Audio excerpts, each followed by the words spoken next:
दोस्तों नमस्कार, आदाब, सत श्री अकाल। उर्मिलेश संवाद के इस खास एपिसोड में आपका स्वागत है।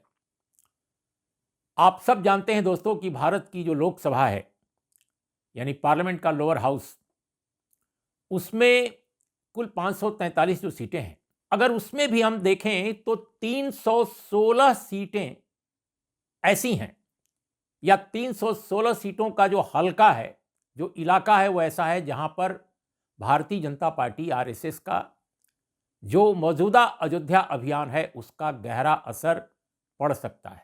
अब ये बात तो किसी से छुपी नहीं है कि अयोध्या का जो पूरा का पूरा अभियान है वो दरअसल एक राजनीतिक अभियान है जिसका लक्ष्य जो है चुनाव में 2024 के भारतीय जनता पार्टी को एक जीत सुनिश्चित करना है। भारतीय जनता पार्टी ने अगर देखा जाए हाल के कुछ चुनावों से 2014 में भी आप देख लीजिए, 2019 में देख लीजिए, कोई ना कोई बड़ा एक मुद्दा एजेंडा कोई तलाश लेती है और उसके आधार पर वो चुनाव लड़ती है भारतीय जनता पार्टी और चुनाव जीतती है। ठीक उसी तरह से इस वक्त माना जा रहा है भारतीय जनता पार्टी आरएसएस को छोड़ दिया जाए तो देश में जितने सियासी दल हैं, ज्यादातर विपक्ष में हो चाहे यहां तक कि न्यूट्रल भी जो हों, वो ये मानते हैं कि अयोध्या का जो पूरा का अभियान है अयोध्या का, वो दरअसल चुनावी एजेंडा है। और राहुल गांधी पहले कहते रहे हैं, आज भी उन्होंने कहा है। इसके अलावा दूसरी और पॉलिटिकल पार्टीज कह रही हैं।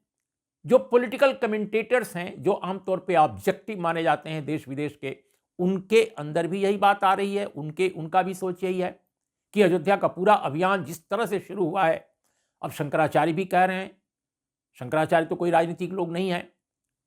अब हो सकता है कि उनके अंदर कोई राजनीति हो, लेकिन उनका ये जो कथन है कि ये 2024 के चुनाव के मद्देनजर ये सब हो रहा है, क्योंकि आधा बना हुआ मंदिर है और पूरा मंदिर कंप्लीट किए बगैर कोई काम ऐसा नहीं होता है कि आप उसमें उद्घाटन करना शुरू कर दें। लेकिन ये सब हो रहा है।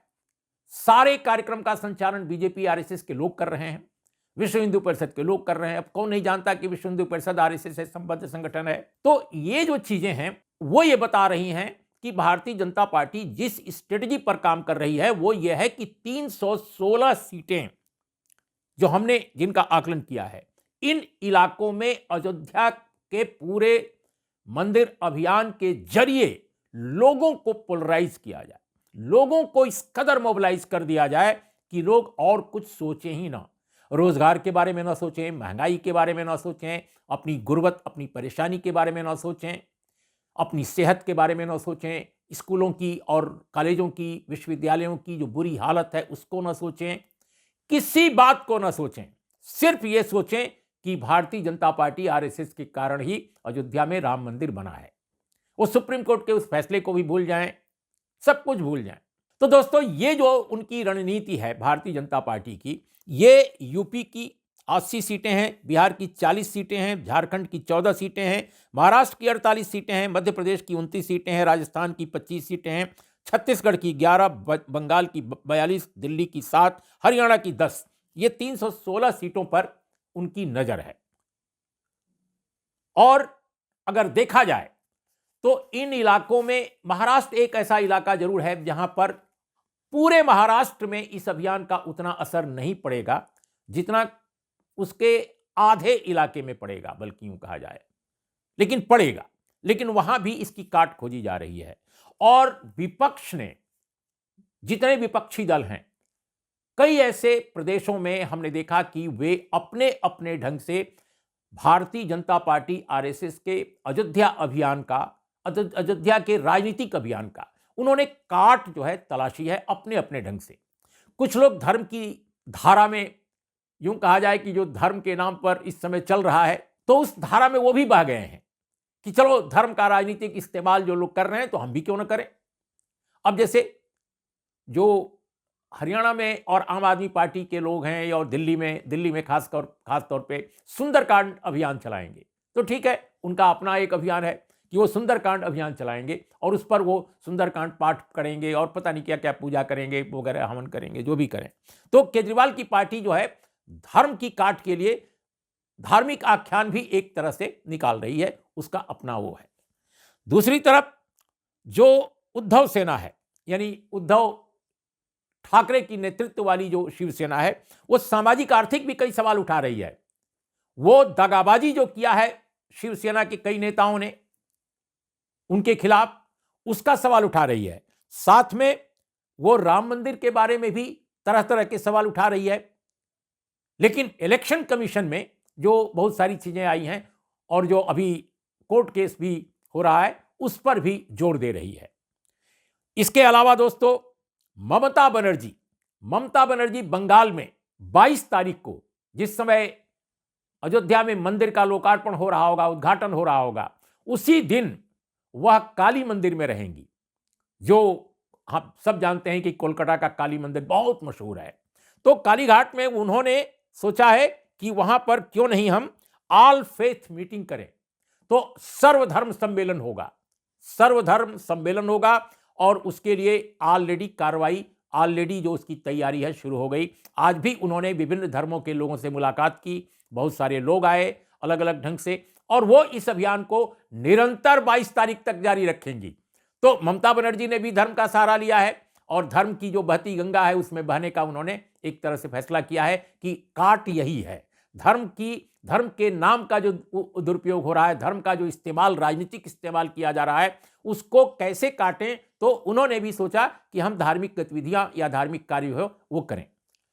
राहुल गांधी की पार्टी, वह स्वयं भी अभी अयोध्या में कांग्रेस के जो लोग हैं, कांग्रेस के जो नेता हैं, बहुत सारे वो दर्शन करने गए थे। तो वो भी एक अभियान है एक तरह का कि भाई हम भी धार्मिक हैं, हम हिंदू धर्म के खिलाफ नहीं हैं, हम किसी देवी देवता के खिलाफ नहीं हैं, लेकिन आप जबरन ये तय करेंगे कि 22 को कौन आएगा कौन नहीं आएगा।